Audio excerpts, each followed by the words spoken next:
Oferecimento: Nadai Ferro e Aço, 1238327124, Ubatuba, São Paulo.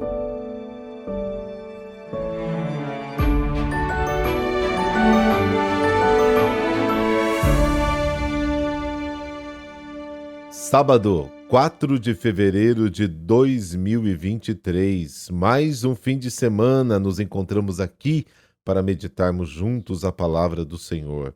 Mas nada substitui a missa, viu? Então procure aí na sua paróquia ou na igreja mais próxima e missa. E hoje, também mais um conselho do Papa São João 23. Só por hoje praticarei uma boa ação sem nada contá-la a ninguém. Rezemos.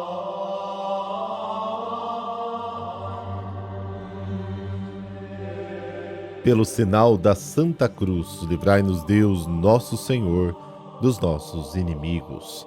Deus onipotente e eterno, luz esplendorosa e dia que não termina, nós os pedimos nesta manhã que, vencidas as trevas do pecado, nossos corações sejam iluminados com o fulgor da vossa vinda. Amém.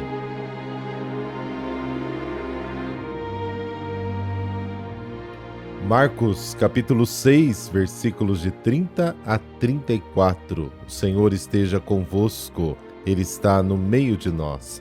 Proclamação do Evangelho de Jesus Cristo segundo Marcos. Glória a vós, Senhor. Naquele tempo, os apóstolos reuniram-se com Jesus e contaram tudo o que haviam feito e ensinado. Ele lhes disse: vinde sozinhos para um lugar deserto e descansai um pouco. Havia de fato tanta gente chegando e saindo que não tinham tempo nem para comer.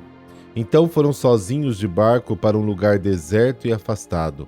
Muitos os viram partir e reconheceram que eram eles. Saindo de todas as cidades, correram a pé e chegaram lá antes deles. Ao desembarcar, Jesus viu uma numerosa multidão e teve compaixão, porque eram como ovelhas sem pastor. Começou, pois, a ensinar-lhes muitas coisas. Palavra da salvação. Glória a vós, Senhor.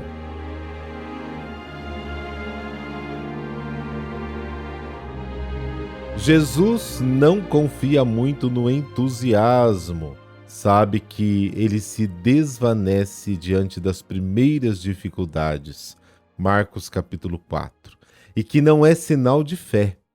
Esta é a situação descrita nessa passagem do Evangelho de hoje. Os discípulos ficam entusiasmados e contam a Jesus tudo o que fizeram e ensinaram. O resultado da sua missão está à vista de todos, daquelas pessoas que vão e vêm, e já nem sequer lhes dá tempo para comer. Resultado surpreendente. Essas pessoas realmente os fazem sentir-se pescadores de homens, realizados. Igreja cheia, realmente entusiasma. Essa história pretende refletir já a imagem futura da atividade missionária da igreja, fazer e ensinar como Jesus. Depois das curas descritas no primeiro capítulo deste evangelho, Jesus retirou-se para um lugar deserto para rezar. E diante da expressão provocadora, todos te procuram, Jesus responde com uma atitude, humanamente falando, pouco inteligente. Vamos para outro lugar. Imagine que na hora do sucesso, você pega e simplesmente se retira. Jesus nunca explora as ocasiões favoráveis de popularidade e entusiasmo visceral. É preciso muito mais para cortar pela raiz o pecado do mundo e introduzir a novidade de Deus numa humanidade tão degradada. Neste texto, o entusiasmo da multidão pode refletir tanto para os discípulos quanto para Jesus. Neste cenário, as palavras de Jesus: vamos sozinhos para um lugar solitário e descansemos um pouco. Dê a cada coisa o seu verdadeiro valor. Jesus quer purificá-los. O entusiasmo é perigoso, tanto para a multidão como para os discípulos.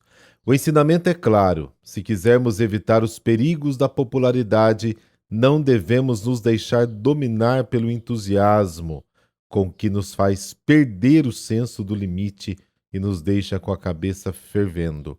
O antídoto é a solidão e a oração. Jesus tem pena da multidão, porque ela está desorganizada. Não há quem cuide dela e ela está entregue a si mesma. Não forma um povo, mas um amontoado de gente. A misericórdia de Deus se traduz em ensino. No Evangelho de Marcos, quando Jesus está com a multidão, pode ter certeza que ele não perderá a oportunidade de ensiná-los, de exercer o seu pastorio. A continuação do Evangelho vai reintegrar com a maior força este comportamento constante de Jesus. As multidões tornavam a recorrer a ele, e outra vez ele as ensinava como costumava fazer. A ligação que Marcos estabelece entre o ensino e a formação de um povo não é artificial. Estamos diante de um rebanho sem pastor. Somente a palavra de Jesus pode reunir e unir os perdidos e dispersos.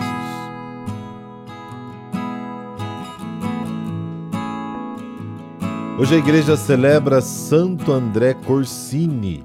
Ele nasceu em Florença, na Itália, em 1301, filho de família nobre e famosa. Antes do seu nascimento, sua mãe sonhou que seu filho nascia lobo, mas se transformava em cordeiro ao entrar numa igreja carmelita. E assim foi a vida de André, um jovem de vida desregrada e moralmente falha. Converteu-se com os apelos da mãe e tornou-se um santo carmelita. Concluiu os estudos religiosos em Paris, ordenou-se sacerdote e, ainda em vida, operou vários prodígios por ser portador do dom da cura e da profecia. Escolhido para ser bispo, André escondeu-se, mas um menino de 6 anos indicou seu esconderijo, dizendo que Deus o queria a seu serviço. Não pôde assim recusar o episcopado. Durante os anos em que ali atuou, foi amado pelo povo e respeitado pelas autoridades. Na noite de Natal de 1372, teve um desmaio e recebeu em sonho a notícia de que morreria no dia 6 de janeiro. A partir daí foi dominado por uma febre que não mais o deixou até que a profecia se cumpriu. Foi sepultado na igreja dos Carmelitas de Florença, onde suas relíquias podem ser veneradas ainda hoje. Santo André Corsini é o padroeiro da cidade de Florença e a igreja designou o dia 4 de fevereiro para a sua festa litúrgica. Senhor, dissestes que seriam chamados filhos de Deus todos os que trabalham pela paz. Concedei-nos, por intercessão de Santo André, admirável promotor da paz, a graça de trabalharmos sem desfalecer pela instauração daquela justiça que garante aos homens uma paz firme e verdadeira. Amém. Abençoe-vos o Deus Todo-Poderoso, Pai, Filho e Espírito Santo. Amém. E não se esqueça que hoje, logo mais às 3 horas da tarde, já sobe o podcast de domingo. Tudo para que você se prepare bem para estar em comunidade, participando da Santa Missa. Bom sábado e muita luz para o seu dia.